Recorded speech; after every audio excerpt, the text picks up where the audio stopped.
Right now, there is a very good chance your county tax office is holding money that belongs to you, not a small amount, around $1,900 a year.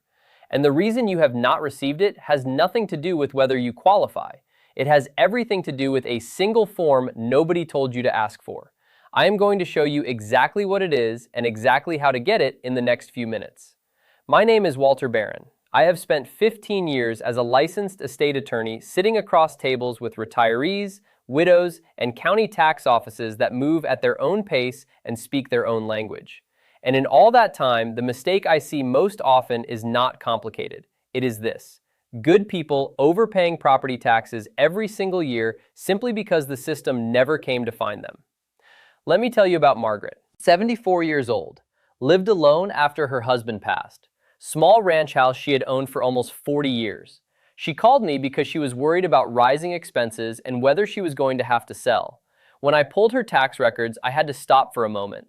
She had been eligible for a senior property tax relief program for at least 6 years. 6 years.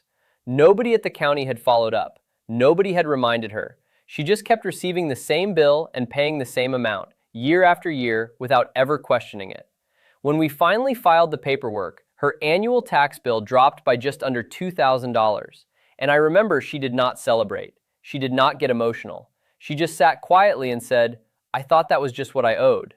That sentence stays with me, because I hear it more than you would think. Here is why this happens. Your county tax system processes millions of properties using standard rules. It does not know you are retired. It does not know your spouse passed away.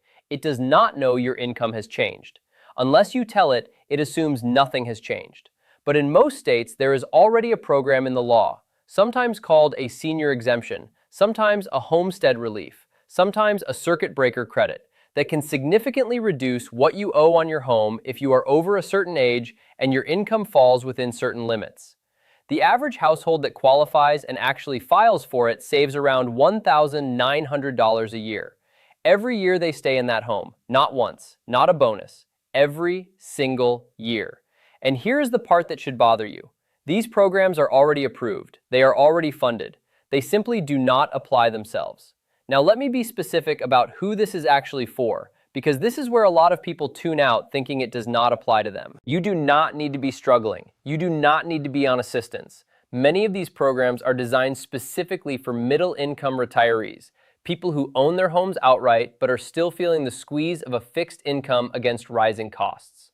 If you are living on Social Security, even partially, that is the group. If your home value has gone up but your income has not, that is the group. If you are a homeowner in your primary residence and you are over 60, start here. The income limits vary by state. The age threshold can be 62, 65, or tied to disability or widow status depending on where you live. Some states offer a tax freeze, meaning once you qualify, your rate is locked in even if your home value rises.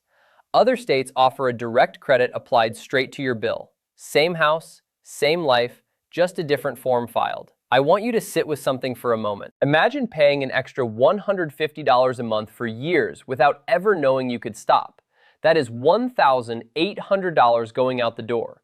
That is money for utilities, prescriptions, groceries, or simply a little breathing room at the end of the month. It was always connected to your home. It was always connected to your name. It was always yours. The only reason it kept leaving is that nobody showed you the door. So here is what you do, and I'm going to make this as simple as I possibly can. Step 1. Go to your county assessor's website or call their office directly. You ask them one question. Do you have a senior property tax exemption, freeze, or circuit breaker program? That is it. You are not filing anything yet. You are just asking. If they say yes, you ask a second question. What do I need to apply? In most cases, they will ask for proof of age, proof of residency, and proof of income. Sometimes it is just a driver's license and a basic form. The complexity is in knowing the program exists, not in applying for it. And before you assume it is too late, in many counties you can still apply even if you missed previous years. Some allow partial retroactive adjustments. If you are not comfortable doing this alone, many states offer free help through senior resource centers or state SHIP offices. No cost, no catch. I want to say one more thing before I let you go, and this is important. Some people I talk to hesitate because they feel like applying for a program like this means admitting they need help. I understand that feeling. But I want you to hear me clearly. This is not about need. This is about accuracy. It is about paying what the law actually says you should pay, not more. You can own your home for 40 years, pay every bill on time, never argue with the county, and still be quietly overpaying simply because nobody handed you the right form at the right time. That is not a reflection of your character. It is a gap in the system, and now you know how to close it.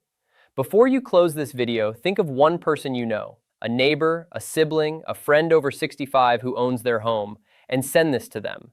Most people never hear this unless someone they trust tells them. And if you want to keep learning how these hidden retirement rules actually work, the next video on this channel covers another benefit that affects thousands of seniors every year, and almost nobody sees it coming. This is general education, not personal legal or tax advice. Rules vary by state, income, and county. Always confirm your specific situation with your county assessor, your state SHIP office, or a qualified professional before taking action.